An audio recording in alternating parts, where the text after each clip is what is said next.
Hey everyone, this is Michael again, and welcome to the Monday Night Raw review. Monday Night Raw tonight was an absolute abomination of epic proportions. This show was fucking terrible. Nothing noteworthy came out of the show tonight. Just an abomination of epic proportions. And the ending to Monday Night Raw tonight, oh my god. That was one of the worst fucking endings to Raw that I've ever seen in a while. Just absolute god-awful. And in my mind, I'm like, why did WWE have to put that on last to end the show? Man, this show, we dedicate our time to the show every single Monday night. And I know some people, they're not even watching Raw on a daily basis every Monday. Some of them are DVRing it and watching the next day. And there are some people like me and a couple of others in the YWC who cover Monday Night Raw after it goes off the air. But man, we watch Monday Night Raw just to see if the show will get any better. Because there will be a time, and I know that it possibly won't happen, but there will be possibly a time where Monday Night Raw, it could be in the future, where the show will get better. We hope for this show to get better. We don't want to see the same shit, the same terrible show every single week, which that's what we are getting every single week. WWE, they're like, in creative, like, oh, how should we top next week's show and make the fans pissed off? They outdo themselves every single week. Oh, this was bad this week. How do we top that going into the next week? It's absolutely terrible. It is awful. This show is fucking awful. Show gets worse and worse every single week. I don't see how USA Network is okay with the crap that they are showing, that WWE is doing. I don't understand how they're okay with it. If I was in charge of USA, I'd be like, we don't want this shit. This shit is fucking terrible. Vince, make your shows better. If you don't make your shows better, we are taking the show off the network. That's what I would do if I was the head of USA. I would immediately tell Vince to make these shows better, or else the show is going to get taken off the air. That's how I would do it if I was in charge of USA. Man, let's jump right into the review. So Monday Night Raw opened up tonight, and we had a tag team battle royal. Whoever won the match will get to have an opportunity to face Styles and Omos. So it was John Morrison versus the Viking Raiders, the New Day, Lucha House Party, which it was only Lince Dorado because Gran Metalik is injured. So we had T-Bar and Mace, which I keep on saying this. Why is WWE still calling T-Bar and Mace by their Retribution names? Did WWE forget that they broke up Retribution? So why are we still having T-Bar and Mace with their names? Go back to call them Dio Madden and Dominic Dijakovic, their original names. Why are we still keeping T-Bar and Mace? And then also RK Bro, Matt Riddle, and Randy Orton. So before the match got underway, we had Styles and Omos end up coming out. So Styles ended up getting on the mic. He ended up welcoming the other teams to this tag team address. Styles ended up saying that he and Omos feel compelled to defend their titles as WWE goes back on the road next month. Here we go. You know, just when WWE made the announcement of them going back on the road, they just got to pound it into the ground. So we're all like, okay, we get it. You're going back on the road next month. And then we're going to be like, oh, we don't care, because they just keep pounding it and pounding into the ground. We're like, oh yeah, we don't care. We don't care now. Yes, you are going back on the road next month. We all know it. We all get it. So Styles ends up giving the New Day some praise, and he reminds them who won at WrestleMania. Styles then ends up addressing Mace and T-Bar, and he was taking a shot at them. Styles took a shot at Lince Dorado. He was giving him props for being in the match by himself, while Grand Metalik is injured. And then he took shots at the Viking Raiders, Eric and Ivar. So Styles then addressed Matt Riddle and Randy Orton. Styles ended up giving them props and say that their chemistry is unbelievable.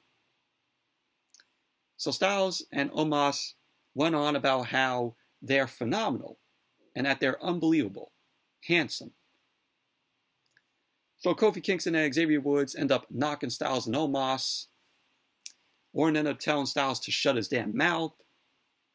Matt Riddle ended up showing Styles how to zip his mouth and throw away the key, which Matt Riddle ended up saying that it's done wonders for him and Orton's relationship. So Orton ended up looking annoyed when Riddle ended up saying that. Matt Riddle then showed off Arcade Bros' new t-shirt, which looks awful. The shirt looks awful. I don't know who will go out and buy an Arcade Bros shirt. The shirt just had a snake on it and a scooter. Who will go out and buy that shirt? I know I wouldn't. So Riddle was wearing 2 of the shirts. He ended up saying that because Orton doesn't wear shirts and that he doesn't wear pants. Okay, so we need to know that. So Riddle ended up running his mouth. Orton ended up quieting him. So Riddle then ended up zipping his mouth. Orton ended up putting the imaginary key in his boot. And so this segment got a lot more worse right here, because we had The Miz and John Morrison come out. So The Miz was wheeled out in a wheelchair, and they end up talking about the tag team division suffering, which he's right about that. The tag team division is suffering. Tag team division on the show is awful. I could say the same for SmackDown also. So John Morrison ended up pulling out his dripstick, or his dipstick as I would call it, his dipstick. So Miz ended up saying that he was injured at WrestleMania Backlash, and ended up saying that Morrison will be competing on behalf of their tag team. So Morrison ended up beginning his entrance, and he ended up losing Miz. Miz ended up starting to roll down the ramp, and it was very funny, in my opinion. So Morrison ended up running down. He ended up saving Miz, I guess, from Miz from falling out of the wheelchair off the ramp. So then we had Orton delivering the RKO to Xavier Woods, and he delivered one to Kofi Kingston. Lince then ended up getting dropped with the RKO next by Orton. So Orton and Riddle were standing back to back in the middle of the ring, and the tag team, the other teams were circling Orton and Riddle. And then Monday Night Raw went to commercial. But overall, awful segment. The Miz ends up coming out. The Miz had a fucking horn on the side of his wheelchair. It was like, might as well just put on clown makeup on The Miz he sits in the wheelchair and then just rings his horn. It was like a horn that clowns in the circus have. So then, Monday Night Raw came back from the commercial. MVP and Bobby Lashley was in their room suite. They were having champagne with these women, or Bobby Lashley's hoes, as I would now call, Bobby Lashley now, because he is, little by little, become the Godfather. Yeah, call him the Almighty Train. So it was then announced that Bobby Lashley and Drew McIntyre will sign their contract for Hell in a Cell. And so then we went to the Tag Team Battle Royal. Styles and Omos were by the commentary table. Styles was on commentary. Miz was watching from his wheelchair, honking the horn. So Eric ended up working on Mace. Xavier Woods dropped Orton. Morrison was shown working on Lince Dorado. He ended up tossing him, but Lince ended up hanging on. We had Ivar and T-Bar go at it. And then Lince Dorado and John Morrison were trading calls on the apron. Miz was shown handing Morrison the dipstick. And Morrison ended up spraying the dipstick in Lince Dorado's face. So Lince ended up getting dumped on his head. So Lince ended up getting eliminated. Morrison then faced off with T-Bar and Mace.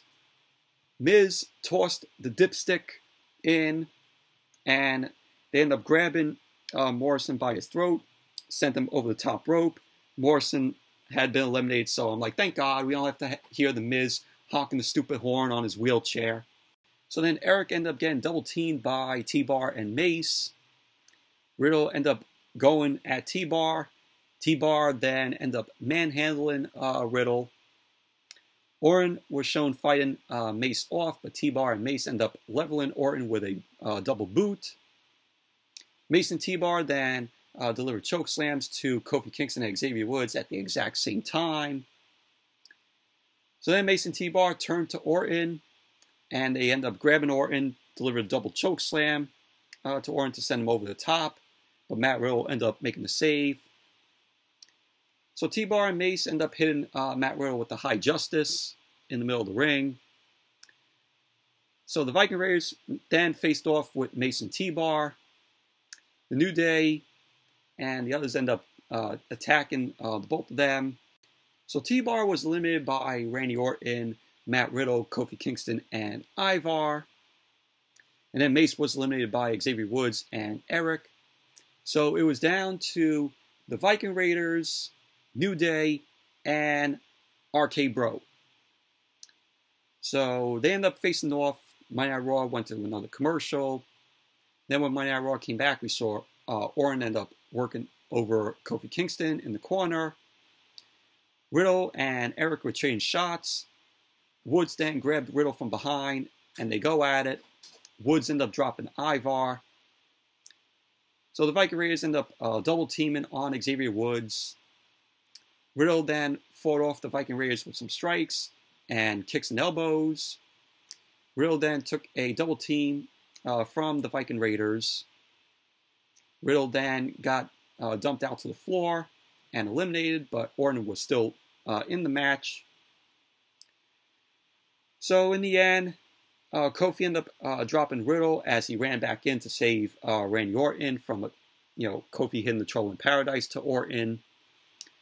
So Kofi ended up getting dumped out to the floor and eliminated by Randy Orton. So the Viking Raiders then come from behind, eliminate Orton, and there you go. The Viking Raiders win the Tag Team Battle Royal. They are the #1 contenders to face Styles and Omos for a future shot at the Raw Tag Team titles. I mean, WWE here, they finally did something good for once. They actually gave the victory to the Viking Raiders, which, in my mind, when I was watching this match, I'm like, oh yeah, they're just going to let Orton and Riddle win, or Xavier or Kofi, the New Day, win. But they actually did something right here, WWE, and gave the victory to the Viking Raiders. So Styles and Omos end up saying, oh, this is what they wanted. So that was that. So there you go. The Viking Raiders are your #1 contenders to face Styles and Omos for a future shot at the Raw Tag Team titles. So then we saw Adam Pearce and Sonya Deville backstage. Charlotte ended up interrupting them. Charlotte ended up saying that she was publicity pressured into the match last week with Nikki Cross, and that she wants the match removed from her record. Oh, I'm sorry, Charlotte. It's going to be in the record books forever. Cope with it.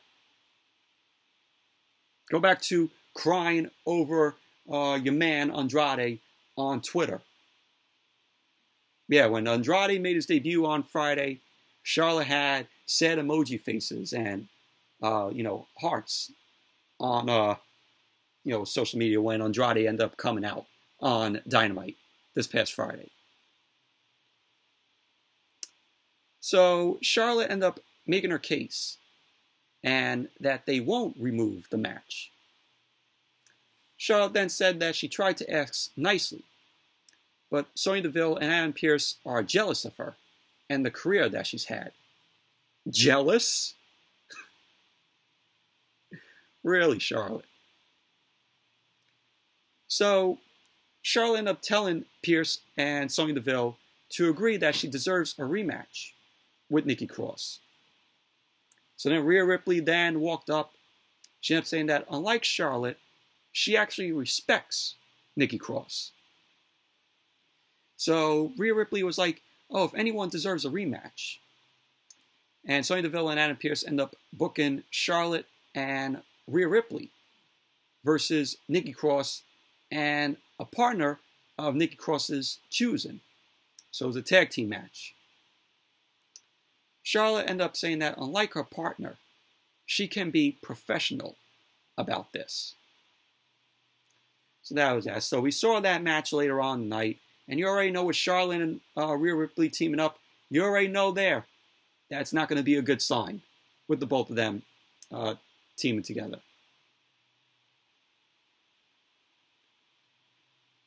So then we had the Viking Raiders. They were backstage. They were getting hyped up about their shot at the Raw Tag Team titles. Ivar ended up saying that he's ready to go feast on some turkey legs. So Styles and Omos end up showing up. Omos had a turkey leg, and he was just eating on it, munching on it. Styles ended up saying that he doesn't know much about Vikings. And he ended up asking if Eric and Ivar are wannabe Vikings. So they end up having some words, and Styles and Omos end up backing away, and the Viking Raiders were just seething at Styles and Omos. So that was that. And then we had Elias in the ring. I know that everybody was picking up the remotes, changing the channel, or muting the TV. So Elias was talking about Jaxson Ryker coming unhinged. He ended up saying that they could have been tag team champions if Ryker would have followed his lead last week. Elias and Jaxson Ryker as tag team champions? No, I don't want to see that. I did not want to see that. So Elias ended up saying that he saw the ghosts of war in Ryker's eyes, but didn't see a man who would go to war for him. So Elias ended up reminding us that WWE stands for Walk with Elias. Who cares? He ended up saying that before he takes out that maniac known as Jaxson Ryker, which Ryker ended up suddenly attacking Elias from behind. He ended up beating Elias down. Ryker then ended up grabbing the guitar and he tossed it up the ramp. So Ryker ended up stomping away on Elias while he was down. So officials ended up coming out to break them up. And then Monday Night Raw went to commercial. Then when Monday Night Raw came back, we had Elias versus Jaxson Ryker. Boring match. This match sucked. We had Jaxson Ryker end up chasing Elias out of the ring and went back into the ring, ended up dropping Elias with ease. Ryker kept control of the match, started kicking Elias in the arm, clotheslined Elias over the top rope out to the floor. Ryker was stalking Elias at ringside, kept on brawling. Elias ended up blocking a shot into the ring steps and delivered one to Jaxson Ryker.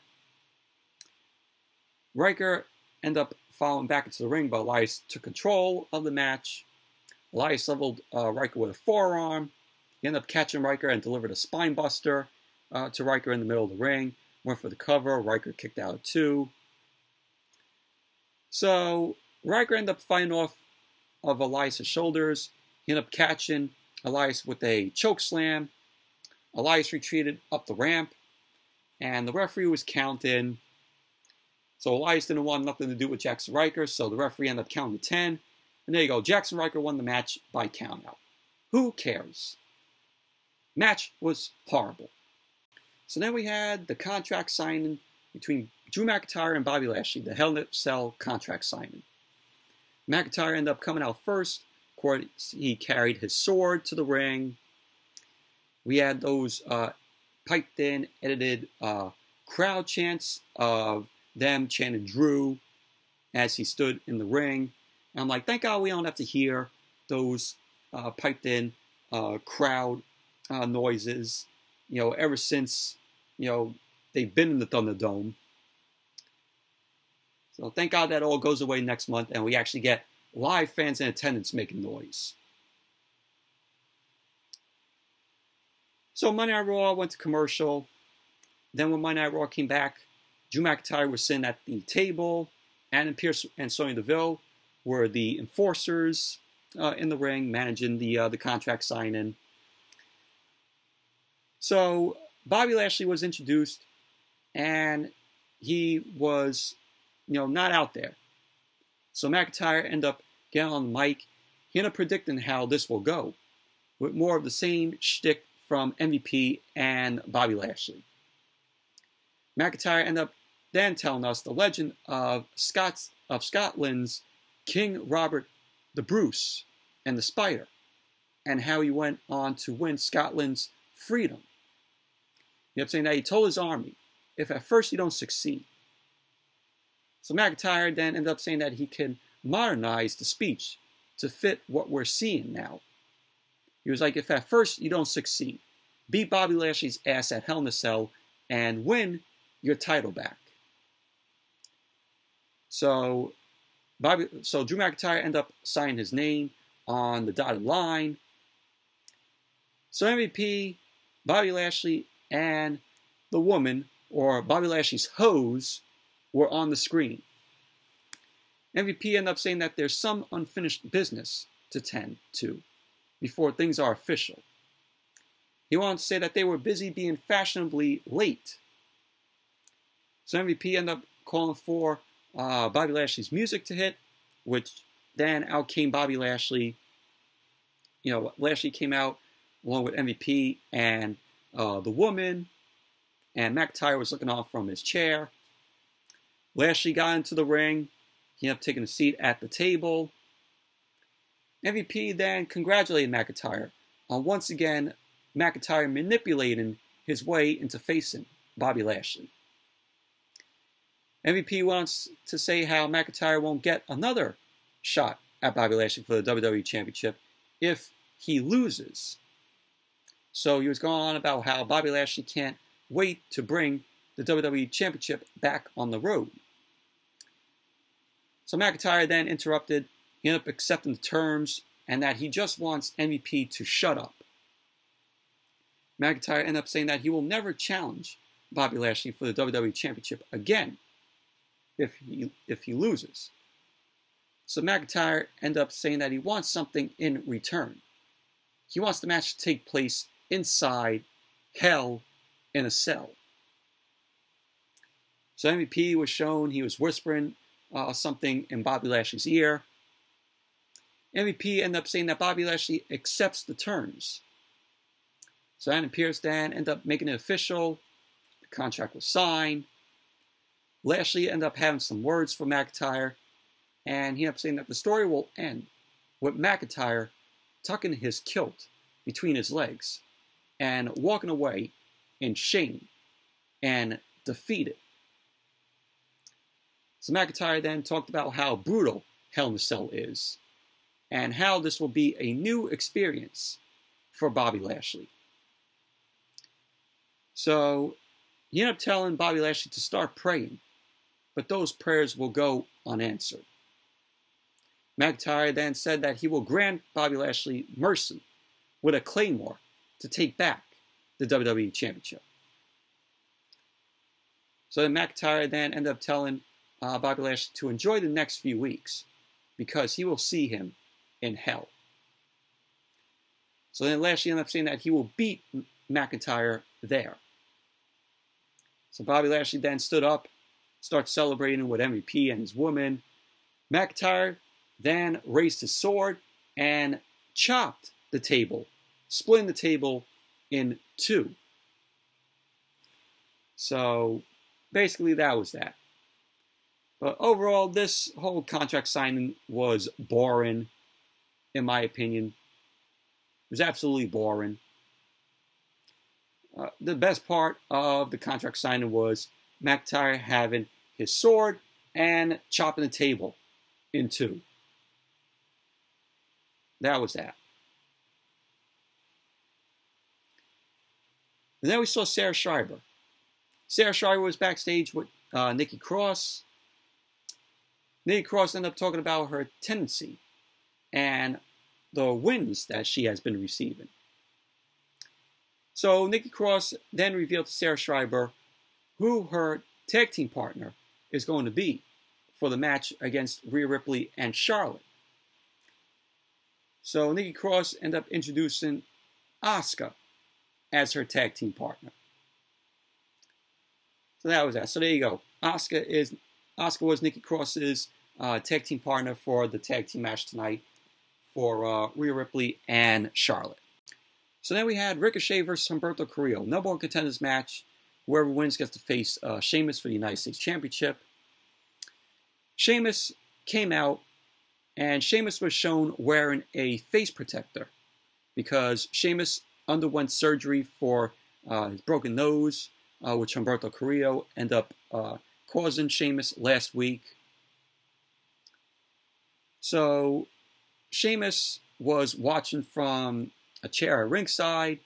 Ricochet ended up making his way out. And then Humberto Carrillo came out. So Sheamus got on the mic. And Sheamus ended up saying that he's furious over how one of these two are going to get a shot at the United States Championship. Sheamus went on to say that if he wasn't under strict doctor's orders, and Humberto Carrillo then ended up teasing an attack from the apron to Sheamus. So Ricochet ended up doing the same thing, scaring Sheamus. So Sheamus ended up yelling at the both of them. Ricochet then knocked Humberto Carrillo off the apron, ended up drop kicking him through the ropes. So Sheamus then faced off with Ricochet at ringside, and then Monday Night Raw went to commercial. Then when Monday Night Raw came back from commercial, Humberto Carrillo was trying to fight out of the corner, but Ricochet was keeping control of the match. Sheamus was on commentary. Ricochet then slammed Humberto Carrillo and delivered a strike to Carrillo. Ricochet was delivering some offense for a quick pin attempt. Ricochet was delivering some more strikes to dominate on Humberto. Humberto ended up blocking a suplex from Ricochet, and he ended up nailing a springboard crossbody to Ricochet for a 2 count. So Carrillo ended up taking Ricochet into the corner, kept control, delivered another roll-up, which Ricochet kicked out with 2. Carrillo ended up delivering a one-arm powerbomb to Ricochet, went for another cover, and Ricochet kicked out at 2. At the end of the match, we had both Carrillo and Ricochet on the apron. So Ricochet ended up running the apron. Carrillo ended up catching him, and he ended up sending him and Ricochet to the floor off the apron with a Spanish fly. which that looked awesome. That Spanish fly off of the apron. So the referee was counting, and Ricochet tried to make it back to the ring, but he ended up falling back. So the referee ended up calling for the match, so the match ended in a draw. So Sheamus on commentary, he was laughing, he stood up, he was mocking both Carillo and Ricochet. So that was that. So the match ended in a draw. Overall, it was a solid match, but the ending was just meh, in my opinion. So then we saw the New Day. The New Day was backstage heading into the locker room. MVP ended up stopping Kofi. Kofi ended up telling Xavier that he's got this. So Xavier Woods went into the room. MVP ended up saying that he enjoyed Kofi's performance earlier. He talked about being a fan of Kofi, and especially he was a fan during Kofi Mania. So MVP ended up saying that seeing Kofi celebrate the WWE Championship with his sons made him want to come back to the company, because finally there was a champion like him that he could be proud of. MVP ended up saying that Kofi Mania just ended, and that he wonders if Kofi has thought about why that happened. So MVP ended up bringing up a match last week and how Kofi ended up shaking McIntyre's hand after the match. So MVP ended up going on about how Kofi could switch it up or stay in the back shucking and jiving with his friends. So Kofi ended up cutting MVP off. He ended up telling MVP that he doesn't need MVP's advice. Kofi was yelling at MVP about why he does this. He does it for the kids who inspired at home watching him. So Kofi ended up wondering why Bobby Lashley does this. Oh, does he do it for money? So MVP ended up saying no. Lashley does this for the WWE Championship and everything that comes with it. So MVP here, he's trying to have Kofi bring back, the momentum that Kofi had when Kofi Mania was running wild, before WrestleMania 35. So MVP wants to see that Kofi again. So then, when Monday Night Raw came back from commercial, we had a new Evolution vignette, and it was announced that Eva Marie will be coming to Monday Night Raw next week. Oh, great. Here we go. We're going to suffer next week. God help us all.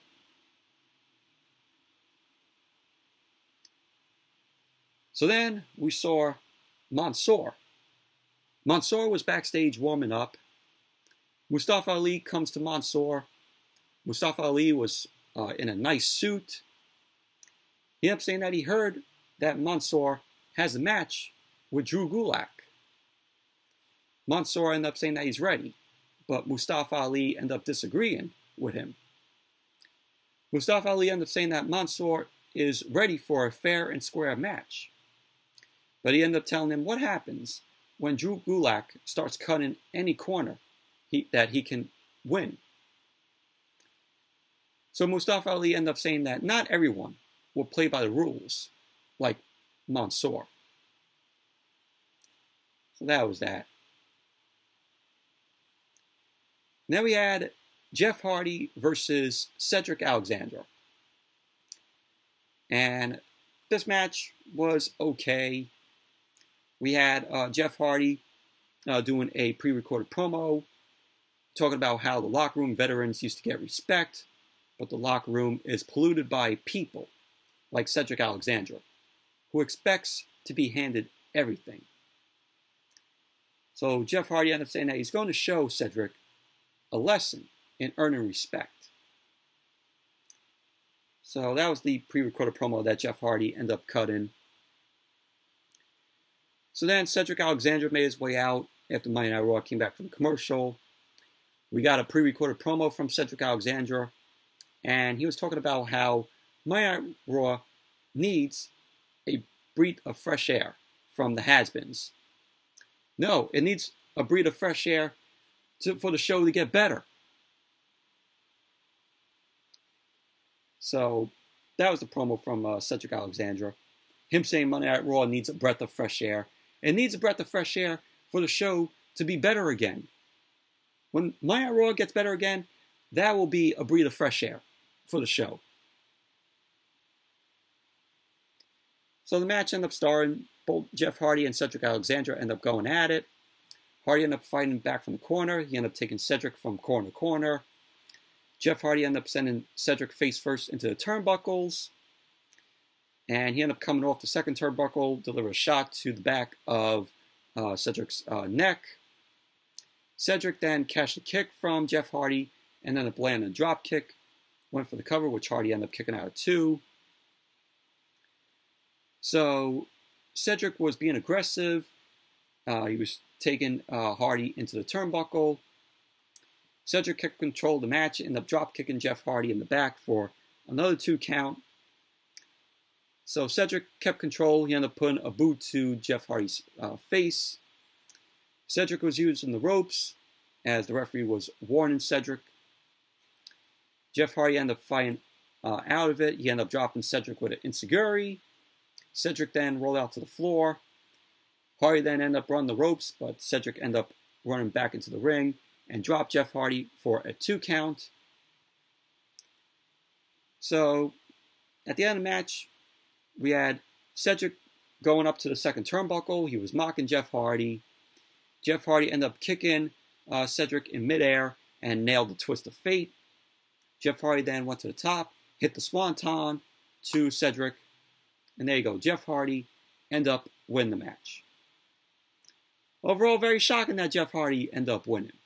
Because we all know, WWE is burying Jeff Hardy. We've seen it. So very shocked that they actually gave him a win tonight. Overall, okay match. So then we had Rhea Ripley backstage. Rhea Ripley was warming up. Charlotte ended up approaching her. Charlotte ended up suggesting that Ripley will follow her lead, since she's the more experienced professional superstar. So Rhea Ripley ended up saying to Charlotte that she'll be glad to follow her in 2 weeks, straight to hell. So Ripley ended up saying that in the meantime, her title makes up for Charlotte's experience. So Charlotte will follow her lead. So that was that. And then we had the match, Rhea Ripley and Charlotte versus Nikki Cross and Asuka. Just a very meh match. So we had Asuka end up coming out, and Nikki Cross came out first, and then Asuka, and then out came Rhea Ripley, and then Charlotte. So the match ended up starting off with Charlotte and Nikki Cross. They ended up blocking up. Charlotte ended up shoving Nikki Cross to the mat, started taunting her. Rhea Ripley ended up tagging in to show what she can do. So Nikki Cross was talking trash to Rhea Ripley. They ended up blocking up. Rhea Ripley ended up shoving Nikki Cross down. Nikki Cross tried to go for a roll-up, but Asuka ended up tagging in. Nikki Cross was taunting Rhea Ripley and Charlotte. So we had Asuka and Ripley go at it. And Rhea Ripley ended up charging at Asuka, but Asuka ended up rocking Rhea Ripley with a shoulder. So at the end of the match, we had Charlotte and Rhea Ripley going at it. We had Ripley end up grabbing Charlotte, deliver the riptide in the middle of the ring, but Flair ended up countering it. Charlotte ended up chop blocking the knee to Rhea Ripley, and Charlotte then nailed a natural selection. So Nikki Cross ended up taking advantage of that. Nikki Cross ended up pinning Rhea Ripley. So there you go. Nikki Cross and Asuka ended up winning the match. Overall, very meh match. And Asuka and Nikki Cross were standing on top of the announce table, celebrating. So we saw Alexa Bliss. Alexa Bliss was backstage talking to Lily. Alexa Bliss ended up saying that Shayna Baszler thought Lily was just some stupid doll.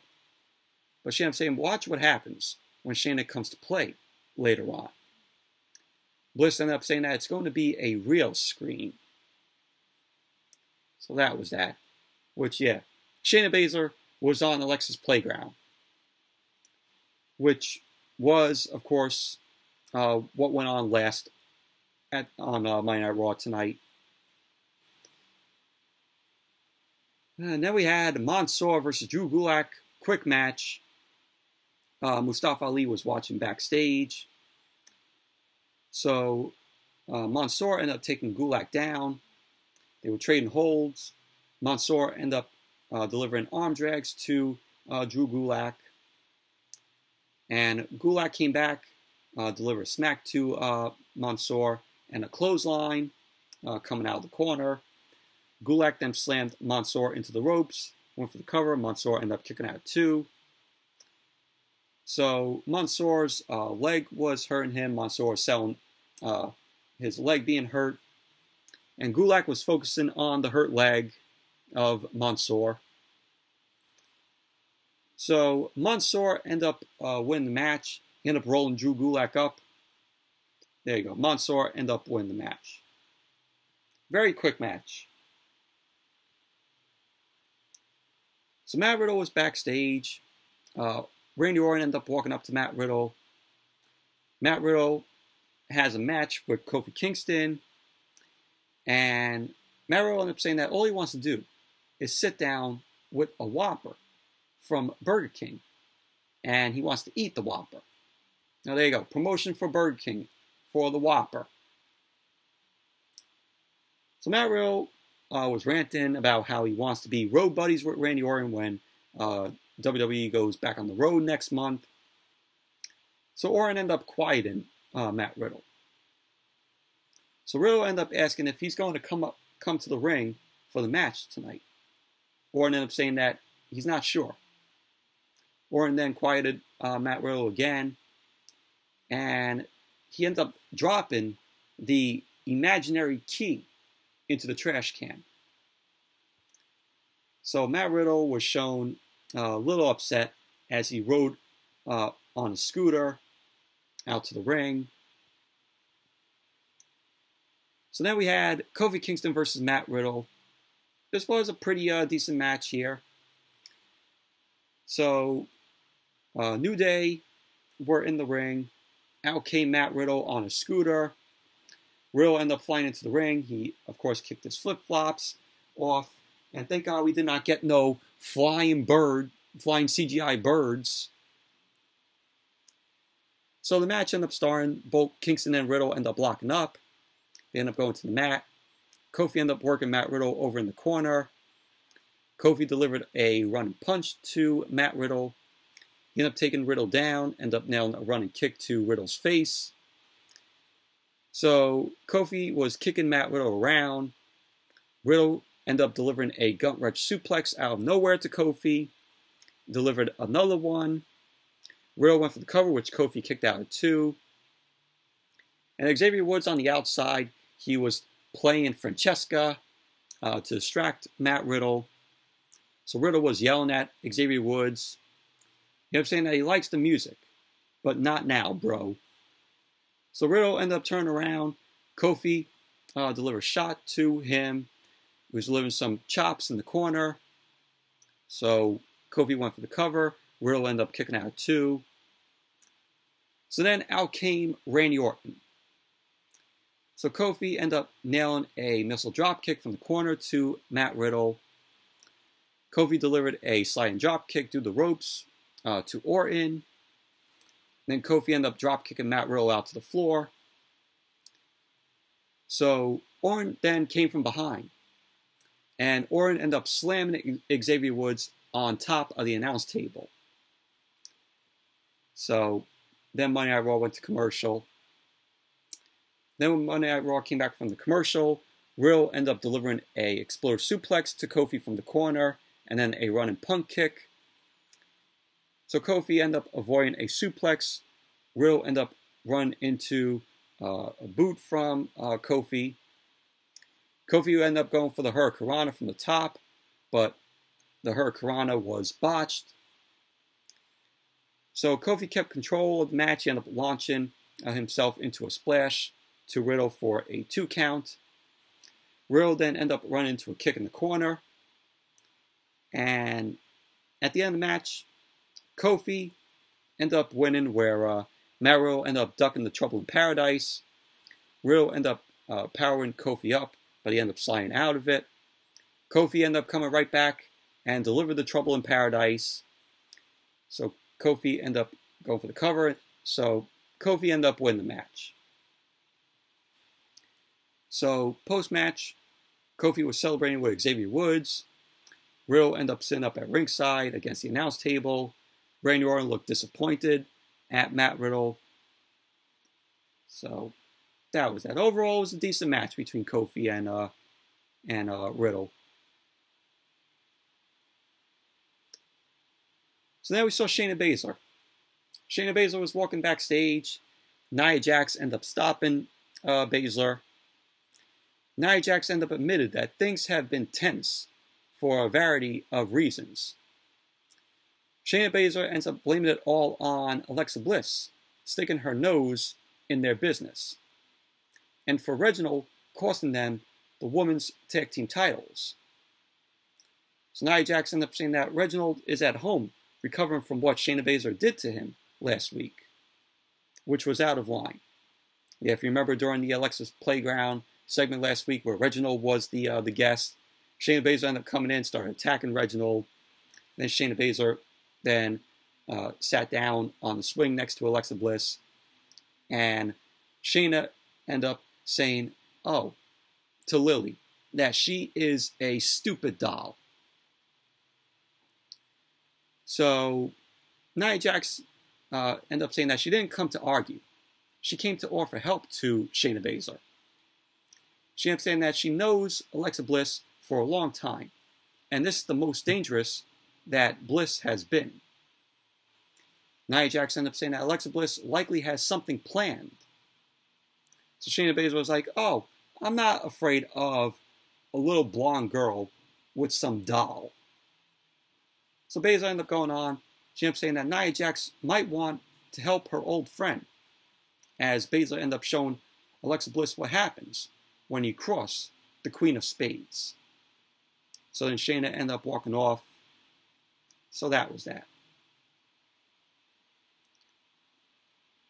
Then we had, SummerSlam being announced, which SummerSlam is going to be taking place on August 21st. It's a Saturday. It's going to be in Las Vegas from Allegiant Stadium. So we had the announcement on that. And then we had Alexa's Playground, which this was the last thing on Monday Night Raw, which this whole thing was absolutely awful. So Alexa Bliss ended up welcoming us to Alexa's Playground. She was sitting on a swing with Lily. And Alexa was like, I might possibly make a new friend. So Lily was disagreeing with Alexa. So Alexa ends up talking about how new friends come in different shapes and blood types.